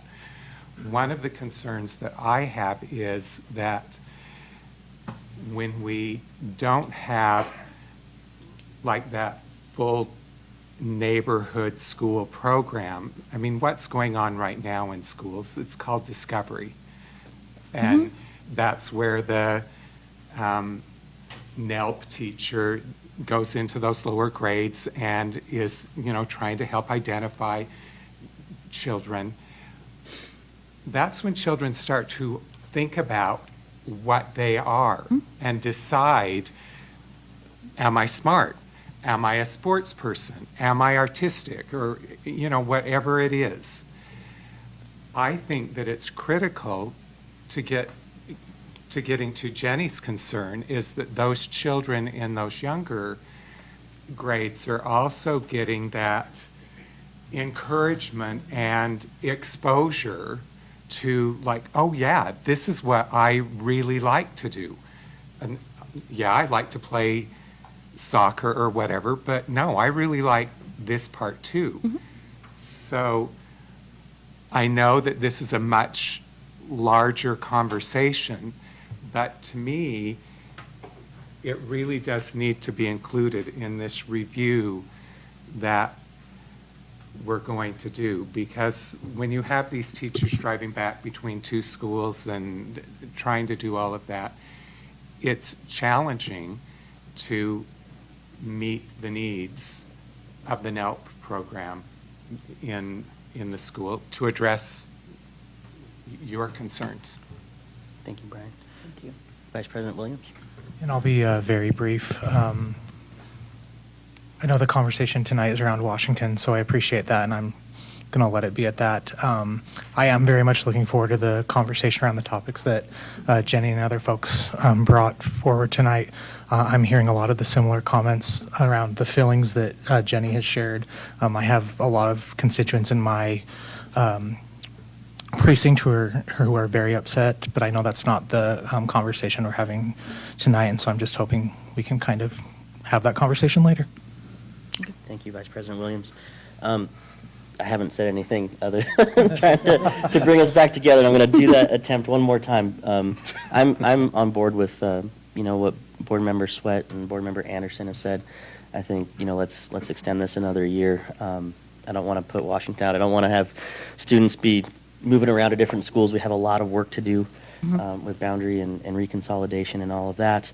That process that's underway right now. So I think moving forward, continuing to have solid reviews, and you know how I feel about all the other topics that were raised tonight by my colleagues, and it sounds like we could spend a lot more time, talking about all of those elements that are involved, and also some of the brilliant ideas that you're bringing to the table too, Dr. Parsons, that we've had a chance to talk about. So I feel like we should move forward, but also we've only got a few folks who've expressed that level of interest and direction. And so I don't know if you want to put the options back up on the screen again, but that's where I'm at right now. I'm for moving forward. Okay. Just let it know. Didn't share that, but I am also for moving forward. Okay. I will be outvoted, but I know that your work will bring the information that I need. I will abstain from moving forward, but I anticipate the more information that I would like to make a better decision in behalf of my precinct. Thank you. Any other board members want to weigh in on whether to move forward? I think we have the majority of the board without taking a solid vote, being that we can't under this section of our agenda. But do you feel like you have the direction that you need? Absolutely. Thank you. Superintendent, is there anything you want to recap? What I'm hearing as a recap is in the absence of an end date to a pilot, the pilot continues.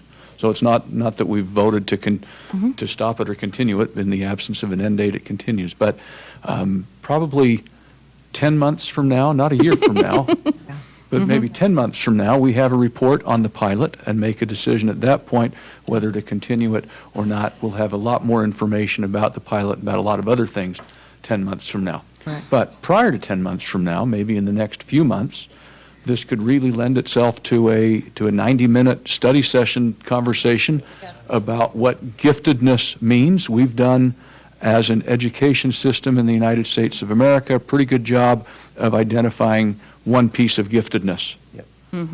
And we often identify that in kindergarten, which really lends itself to folks who are early readers. And you're an early reader because of certain things that are going on in your home. And that leaves out the whole other smorgasbord types of giftedness. And I took a class a long time before Dr. Parsons was born, and in some of those long conversations she's had with me and with others, she's reminded me of those different types of giftedness, and she's got I've just been very impressed with the direction that these folks have been going. Even though she's not even been here for a year yet. So if we could schedule, probably, you got a couple of other things going on. We have some things Dr. happening, Bates. We have some I'm things not trying to get happening. out of this. I'm just thinking. But this lends itself to at least one and maybe more 90-minute study conversations. What is giftedness? How's giftedness identified? And then how can we serve those gifted children, so that, because, how can we do that? And- So and all of that's our the recap. students, And I right. went on a And- little bit of a rant, but that I think is the recap. Appreciate that. Okay, very Dr. good. Hall, thank you, Dr. Thank you. Parsons. Thank you. board. Thank you. Great discussion. Moving along to our second report, we have the Utah Transit Authority Partnership. I see James Yapius. SLEP Director Yapius. Thank you for joining us. Okay, first I want to take this opportunity to thank you. I'm going to keep it short because I know you have a long agenda. I want to thank also Andrea Seminario for joining me, principal at Northwest Middle School. But what I want to start with is you as board members about a year ago and for many years wanted to provide opportunity and access to our students. I remember speaking with Heather Bennett at her last board meeting. She talked to me specifically about, hey, as you continue to work with the Salt Lake Education Foundation, please make sure you always think of one thing, and that is, how do you remove barriers? And barriers that we've seen in the past, I remember being a principal at Benyon and Bryant Middle School. We used to see students waiting for their parents to pick up the students, and at that, and it was very challenging. So I'm here to report to you today some great news. In this partnership with the city, UTA, the Salt Lake Education Foundation, the district, each and every one of you have contributed significantly. So let's go into the next slide. Let's see if it will work for me. Partnership impact. When we talk about the economy, community building, education, health and safety and environment, time and time again I look at the students that we're working with and they come to us and they say, hey, I'm able to go to work. I'm able to go to participate in after-school activities. I'm able to go to my football practice, to my ELP class, AP, study with my teacher after school at West for my AP exam. I'm going to tell you, I had one student that shared some tears a few months ago and said, my mom works 2 jobs. We're living in an apartment complex. We can't make it. And you provided me with this bus pass. That $40 a month makes a huge difference. And he just couldn't thank us enough. And I said, well, thank your board members, thank your teachers, thank your parents, because they have talked about this for many years. So as far as education, we know what we're doing to address their needs. As far as the economy and their health and safety, I feel more comfortable not have them walk from school to home. And what they do is they take the bus. And in many instances, Andrea will share how they're using the on-demand, which is incredible. I want to go into the next slide real quick. Oh, did I turn something off? Okay. So the Salt Lake City School District Rides Partnership Impact. When you look at April, 43,238 in comparison to last year, 6,722. That is significant. We know what's happening there, and we know what's happening with our even staff. I hear staff members, paraeducators, and teachers using the bus, and that's been significant for them.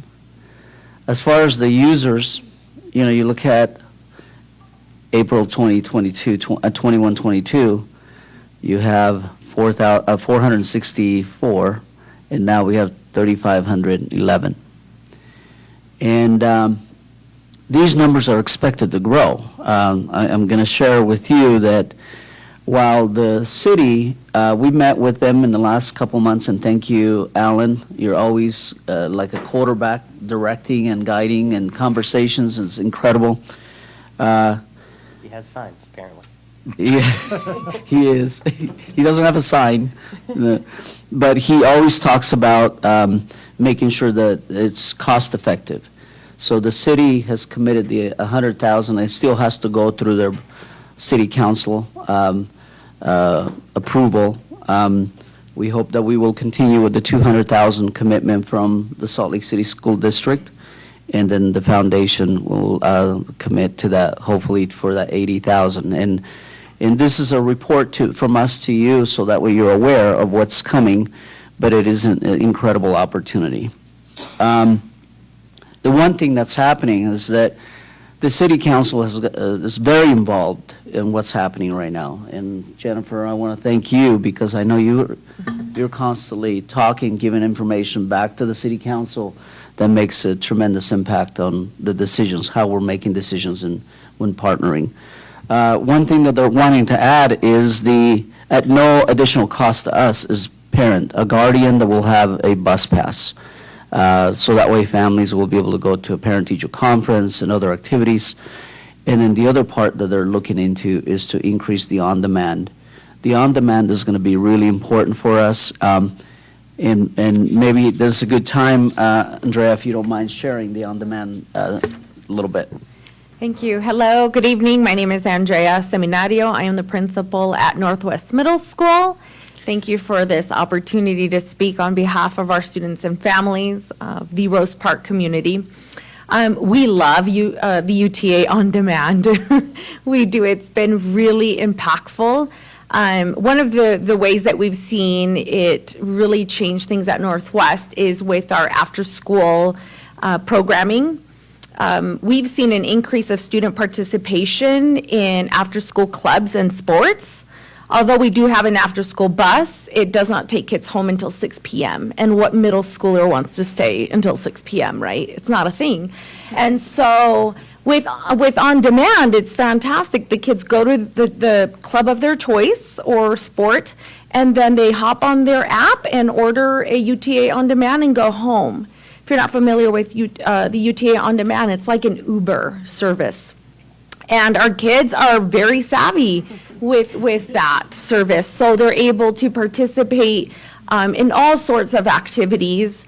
I've seen students take the On Demand to go to West Sports as well. So that's been a fantastic partnership. Our teachers are using the UTA bus service to schedule field trips. And we know that we have a driver shortage. And so that has been a great way for our teachers to continue offering field trip opportunities for our students. We have taught our parents, our front office is fantastic, and when parents come in, we teach them how to use the UTA On Demand app, and I think that's been really empowering for our families. They know they can send their kid to school. We have certain students that live not quite 2 miles away from school, and that's the only way you get a school bus, right? So we have kids that are 1.5, 1.7 miles, don't qualify for a school bus, but they can order an on-demand. And so that's how they get to school every day.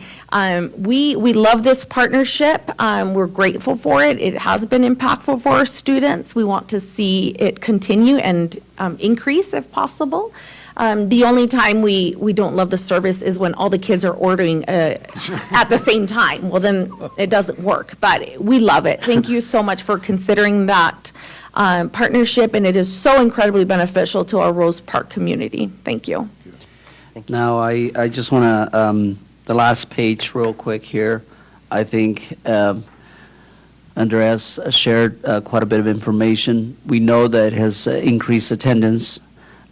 We also know the parental participation, parents feel more comfortable with their students, riding the bus, allows students and families to attend health, dental, and other appointments. That's happened for a number of our students.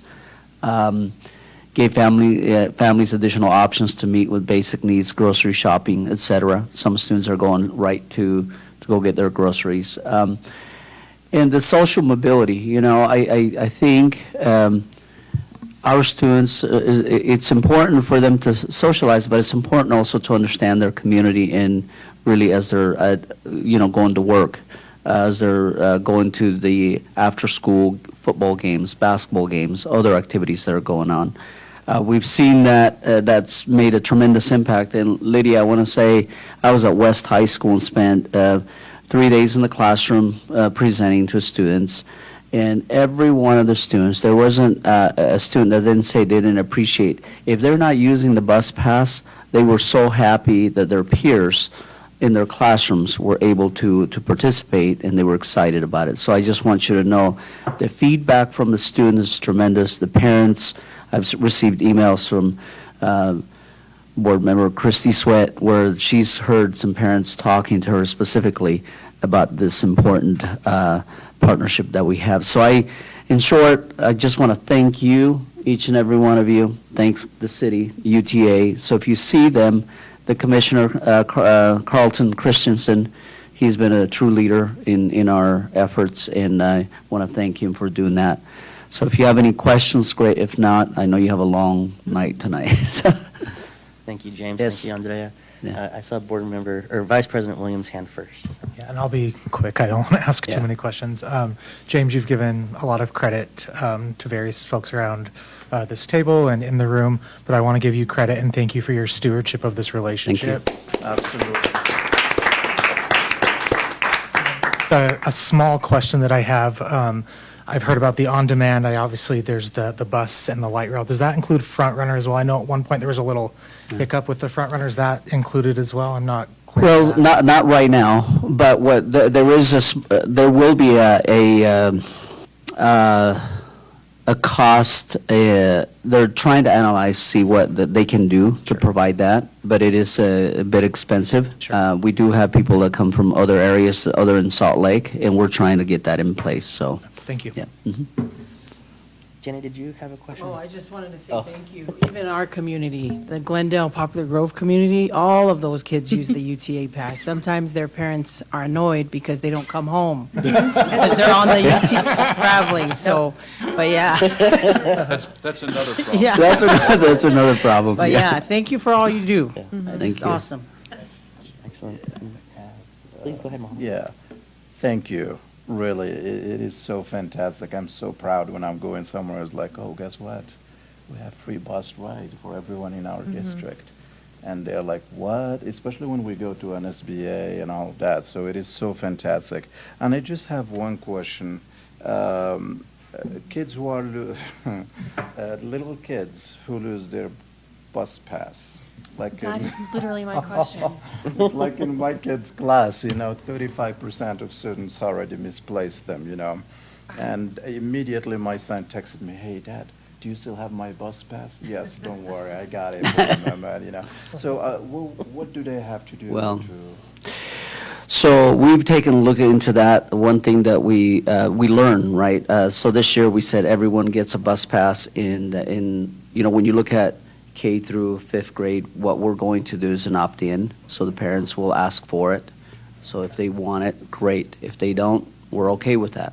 Because our goal is that what's really important to us is let's give that to the parent. That's one of the areas, one of the city council people, members actually asked for that. And our biggest challenge was it wasn't necessarily giving the bus passes, it was the amount of work that requires to get the bus passes to the school. So this year, I'm working with IT very close in Allen to ensure that maybe we can include it into their identification cards. Oh, yes. Yeah. That'd be cool. And so that way, we don't have to duplicate anything, but we are going to communicate effectively with the parents so they understand where to get it, what to do, and then the opt-in thing is really important. Yep. We got a banner. I just wanna- banner over here. So if anyone has lost their card, just contact the foundation. They can print up a new one. Oh, wow. That's so Well, Correct? I will tell you something. Middle schoolers are not very responsible. But our middle schoolers cannot drive. Their only way of transportation right now is that UTA card. I have never seen middle schoolers be more responsible. They do not lose that card. We actually tell them there is no replacement, so don't lose it. And they Please strike that from the public record. yeah, they can. Well, I appreciate you, and once again, thank you. Are there any other questions? Lydia had a Oh, Lydia. question, and I had a question.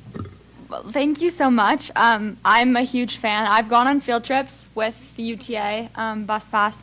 I know the climate is a huge issue to a lot of students, and so I think the impact of that is really wonderful. And I think I just wanted to say, I don't know if this is something that was publicly known, but the bus passes used to be given to a select group of students through some specialty programs like IB.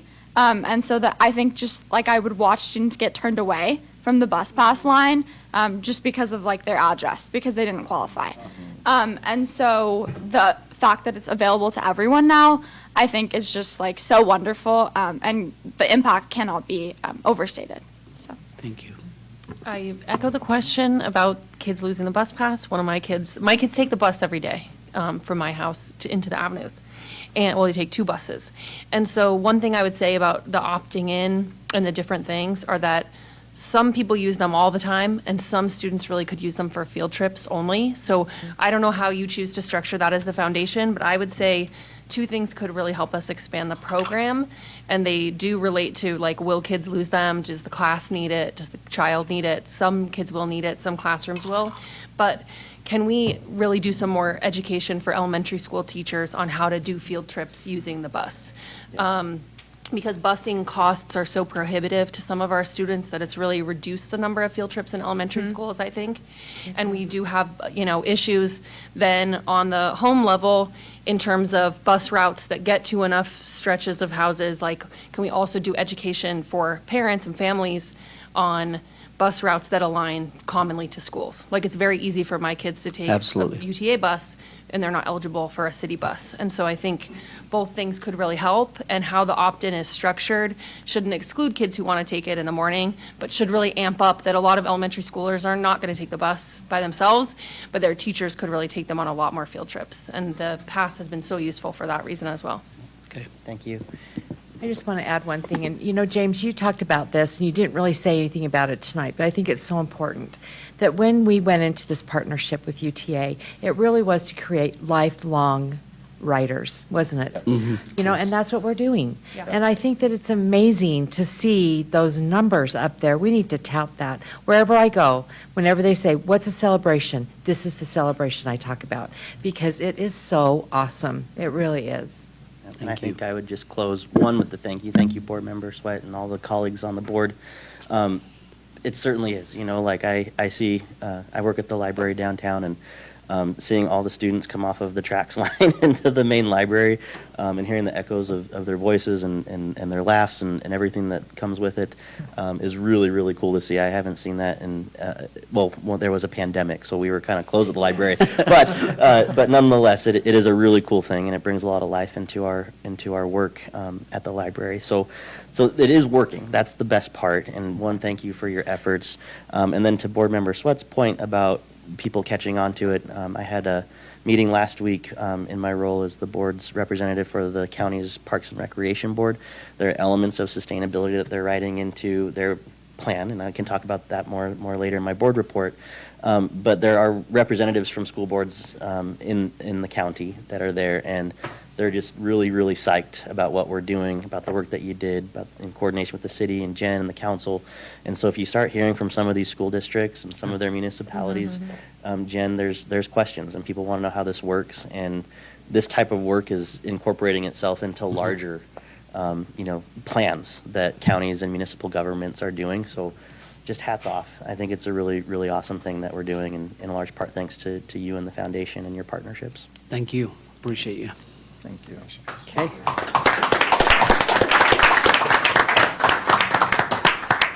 All right, thank you so much. Moving into our discussion agenda, we have the authorization of boys volleyball beginning in 2023-2024 school year. We have our district athletic director, Dr. Missy McKay-Whiters. Oh, I'm not a doctor. Doctor, we can pretend. Just kidding, we can't. I got enough school years to be in a There you go. but- She needs I a need doctor. it. Okay. Is that on a song? Anyway. But I do believe. Yeah, I work with Alan. Did you say she needs a doctorate or she needs a doctor? Maybe both. Yeah, both. But nonetheless, we are here to revisit a discussion that we had. I'm back. Earlier this year, and I believe we're looking for a decision tonight. So Yes. please take it away. All right. I did make, Alan, you already have one of these. Will you pass them out, please? Just so you can see. One of the things I failed to add last time was for our referees. And the cost for referees and our officiators is kind of hefty when it comes to our sports, all of them. Oh, thanks. Good. Now I can see it. So that's the only thing that changed. So when looking at this is per school, and you can see what I've put in there of equipment and basically what the uniform would look like with the referees, and also with our head coaches and our assistant coaches' days. These are the maximum amount. So if we had teachers that were head coaches or assistant coaches, they would be getting paid their daily rate that is in the written agreement. And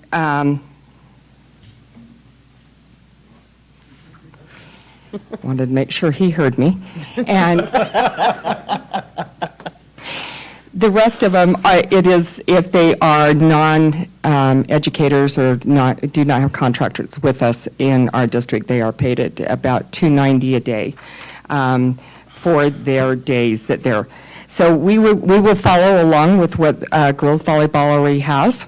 And right now, there is a motion in UHSAA right now that is looking at trying to up the number of days for volleyball that are, not days, the volleyball tournaments that can be held or how many games they can play. So I kind of went on the upper side on those, trying to estimate for referees and or officiators. So looking at the total cost right now, it's around $36,850 per school to be able to begin this. I really suggest, that we, again, it's not something we have to do. I just want to point that out. It is sanctioned with the Utah High School Association, but I do know we do have schools that are really looking forward to being able to bring boys volleyball on. That will be played in the spring. That will be, again, 9 sports in the spring. And so we've got our trainers and our athletic directors that are going to be running around a lot. in that time. So anyway, I would just like to present this to you and hope that we can take it to action and bring this to a close so we can get this started and put out for head coaches and looking at what it's going to cost us to be able to order uniforms for all of the schools. Did I miss anything, Dr. Bates? Okay, good. Thank you. Let's open up discussion. Board Member Sweat. I'd like to make a motion to move the authorization of the boys volleyball to our action agenda. Second. Okay, we have a motion and a second on the table. Thank you, Board Member Sweat and Board Member Anderson. Is there any discussion to the motion? Okay, seeing none, I'll take a roll call vote, starting with Board Member Anderson. Ashley Anderson, yes. Nate Salazar, yes. Mohammed, yes. Brian Jensen, yes. Christy Sweat, yes. Bryce Williams, yes. Jenny Sika, yes. Excellent. That has been moved to the action agenda. I will entertain another motion. So moved. Second. Second. We have a motion by Board Member Bade and a second by Board Member Sweat. Any additional discussion? Thank you, Missy. Thank you. Thank you. Thanks, Looking everybody. forward to it. Oh, wait, we have to talk back. Just said thank you, that's all. I just feel like maybe I'm on the hot seat up here. I think this is really a really cool thing. I'll take my discussion point.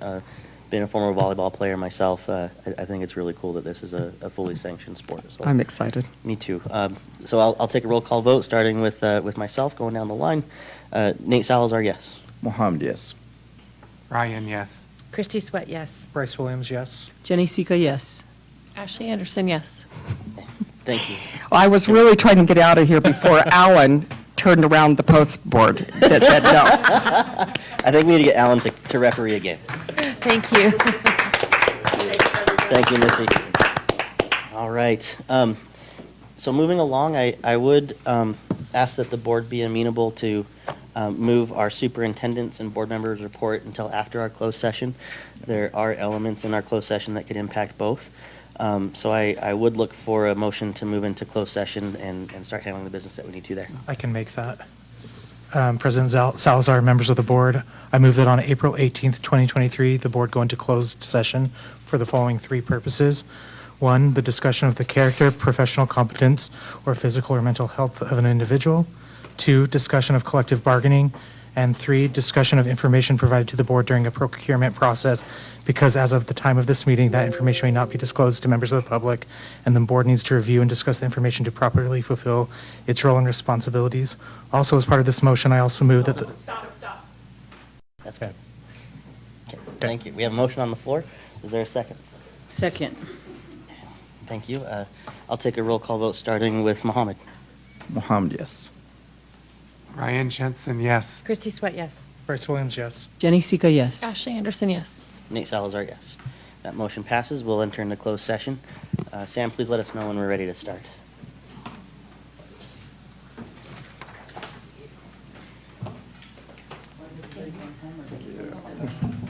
We suspended. I don't know that I had the... No, it's all good. You know, I can Maybe you're not the one that has it would be a show It's your call. I appreciate that, but also I understand the intricacies. The stakeholders. Stakeholders that you days, appointed just in not part. days, but it's different. And do you and Bryce want to sign them? That's Nate, Nate, I also want do to you sign and Bryce? those. LOL. Bryce and Bryce. So you're saying we sign them now And then, give yeah, them if to you you? would sign them now, and then we'll Perfect. So sign you them mean too. just the list of? Oh, my Lord. So I Yeah, have, because you know how they'll do like that. It doesn't take too long. I'm gonna be. We still have a superintendent report and board member report if needed, so. Oh, Do you have anything, Martin? mine's not needed. I can save mine. Mohammed, you're good passing? Oh, yeah, absolutely. I do just want to recognize East. They had a really successful experience with their choir and band in San Diego. Let's do it. Okay. Thank you, ladies and gentlemen. Welcome back, and thank you for allowing us the time that we needed to conduct our closed session. We do have 2 items on the agenda once we get the lights turned back on. Item 1, turn the light on. Excellent. Thank you, Alan, for that. So the first item that we deferred earlier in the meeting is item F, the superintendent's report if needed. Dr. Bates, do you have anything that you'd like to report on? I don't this evening, thank you. Okay. Item G, board member reports. Are there any board member reports? I would just like to make a quick report if I could. Please. Okay. I just want to recognize East High, their choir, and their orchestra and band. They were in San Diego earlier this month at the World Strides Festival, and there were different choirs, but they took the Sweepstakes Award, which is the highest award at the festival, and then their orchestra and band, they were both second place. So that's a real accomplishment for East High. Thanks, Brian. I'll give a quick report. I attended the Parks and Recreation Board at the Salt Lake County Government Center with representatives from throughout the city and other school boards. The one thing that's coming our way is they are working on their next strategic plan for Parks and Rec, and so they'll be reaching out to me and to the board about coming to present about some elements of that plan that we would like to see represented. And I did talk a lot about students. I talked about our sustainability plan, UTA passes, and then opportunities for students that they might have relative to employment and experiential learning. So those are some of the things that I felt like I've heard from our board that I wanted to represent in that meeting. So thank you for the opportunity. Well, everyone, Ramadan is coming to an end. So Friday or Saturday, it'll depend when the moon makes up its mind to show up. That will be the end of Ramadan. And so you will see a lot of people, a lot of Muslims go into the mosque with their families to break the fast, and just like it's such a celebratory day. A really, really fun one, actually. So the stomach has shrunk, but you still have to look at all the food, So, but I want to wish to every Muslim and those who supported us as well, happy Eid, and may your fasting be accepted, and may it bring the joy and everything you wish for throughout this year. And thank you. Any other reports? Actually, just an invitation. Glendale Middle School is going to be hosting the middle school track event Thursday. That's the very first time that they'll be utilizing that track and field for Ron McBride. Yeah, so I think that's pretty exciting. I think they said four is when, and they're hosting the whole middle school in the district, so. 4 a.m.? Yeah, 4 p.m. 4 p.m. It's Ramadan, we're fasting. Well, thank you, Jenny. Yep. Any other reports? All right, seeing none, I'll take the privilege of calling the meeting adjourned. Thank you, everybody. Thank you. Thank you. Oh, my.